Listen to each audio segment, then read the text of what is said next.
আমাদের কামিনী ফুল গাছে কি ফুল ফুটেছে দেখো। হ্যাঁ, এটুকু এটুকু গাছ আর মৌমাছি ভরে গেছে, এত ফুল ফুটেছে। দরজা খুললেই একেবারে অপূর্ব গন্ধই দেখো। সব পুরো একদম ফুল কুড়ি সব ভরে গেছে। এ দেখো না, এই যে সব ফুল ফুল, এই যে সব ফুল। এই 3খানা পটেতেই, সব 4খানা পটেতেই কামিনীর ফুলের গাছ। এটা তো ফুলে ফুলে ভরে গেছে। আর এই গাছটায় কুড়ি ভরে গেছে। ফুল একবার হয়ে গেছে, আবার কুড়ি হয়েছে। মানে কি দারুণ, আর কি গন্ধ! ও, আমাদের এইখানে তো উঠোনের জল তো কালকে সকালবেলায় শুকিয়েছে। বাকি অন্যান্য জায়গার রাস্তার জল এখনও শুকোয়নি। যে কুঁদরি গাছটা লাগিয়েছিলাম আমরা, এই এত বছর লাগাচ্ছি, প্রত্যেকবার মরে যায়। এই বছরে দেখছি কুঁদরি গাছটা বেয়ে বেয়ে এদিক ওদিক গেছে। এবার কবে কুঁদরির ফুল হবে আর কবে কুঁদরি হবে তা জানি না।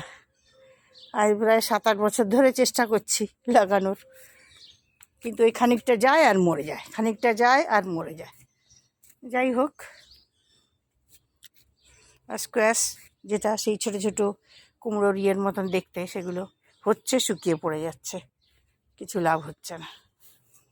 আর বাকি তো নানান জায়গায় সব রাস্তায় এখনও নিচু নিচু জায়গায় যেখানে সব জল জমে রয়েছে, তারপরে গাড়ি ভীষণভাবে, গাড়ি তোমার সব রাস্তায় ইয়ে হয়ে রয়েছে, কারণ সব গাড়িগুলো তো নষ্ট হয়ে গেছে ইঞ্জিনে জল ঢুকে যাওয়ায়। এবার এক এক করে সরাবে, কোথায় সরাবে অত জল? পুরো জল যতদিন না নামছে হয়তো সরাতেও পারবে না। এই যে অফিসার চয়েস পিঙ্ক, এটা করবি পিঙ্ক, দারুণ গন্ধ।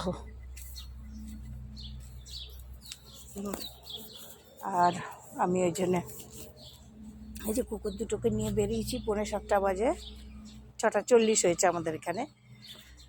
এবারে চা ফা হয়ে গেছে, আলু পোস্ত রান্না করে রেখেছি আজকে আমি আমার জন্য। আলুকে কাল রাত্রিবেলা কেটে জলে ভিজিয়ে রেখেছিলাম, তাতে তো স্টার্চগুলো বেরিয়ে যায়। তারপর সকালবেলা এই যে পোস্ত সব একদম তৈরি করেই রেখেছিলাম, শুধু পোস্তটা বাটলাম, আলু পোস্তটা রান্না করলাম রান্নার মতো, ঠাকুরবাড়ির রান্নার মতন। আর এদের এখন এই যে 6:40 হয়েছে দেখে ওরা থাকতে চাইছে না, তাই জন্য ওদের নিয়ে এলাম, দুজনকে নিয়ে এলাম। ওদের দুজনের হয়ে গেলে আবার আরও একজন করে ছাড়বো। এরা দুজন কিছু করে না, ওই জন্য এদের দুজনকে নিয়ে এসেছি, একজন করে ছাড়বো। আমার তো রান্নাবান্না হয়ে যাওয়ার পরে চা মা সব হয়ে গেল, হলুদ টলুদ সব পরিষ্কার করে রাখলাম, এক টুকরো করে হলুদ খাই আর আদা খাই সকালে চা খাওয়ার আগে। এবারে এদের হয়ে যাওয়ার পরে 7টার সময় যখন চা খেতে বসবো, তার আগে ওই হলুদটুকু খেয়ে তারপর চা খাবো। এখন ওই দেখো না, ভেজা ভেজা যে রয়েছে, কালকে জলটা শুকিয়েছে কিন্তু এখন এই জায়গায় জায়গায় যে ভেজা রয়েছে। আর এই যে এত পাতা পড়েছে না, সব পাতা ওই জায়গায় জায়গায় এসে জমে আছে, হাঁটতেই পারা যাচ্ছিল না। কাল তো আমি এপাশের দিকে হাঁটতে পারিনি, সামনের উঠোনটা একটু হেঁটেছি, কারণ সে পায়ে চপ্পলের মধ্যে এগুলো ঢুকে যাচ্ছিল, সেই জন্য। এইসব চারপাশে সব গাছ, ফুলের, এই সব ফুলের আছে, সবজির আছে, নানান রকম গাছ আর কি। এইটা কোথার থেকে একটা দোক্তা পাতার গাছ হয়ে গেছে, সে পিঙ্কি সার দিয়েছিল, সেই ইয়ে থেকে একটা দোক্তা পাতার গাছ হয়ে গেছে।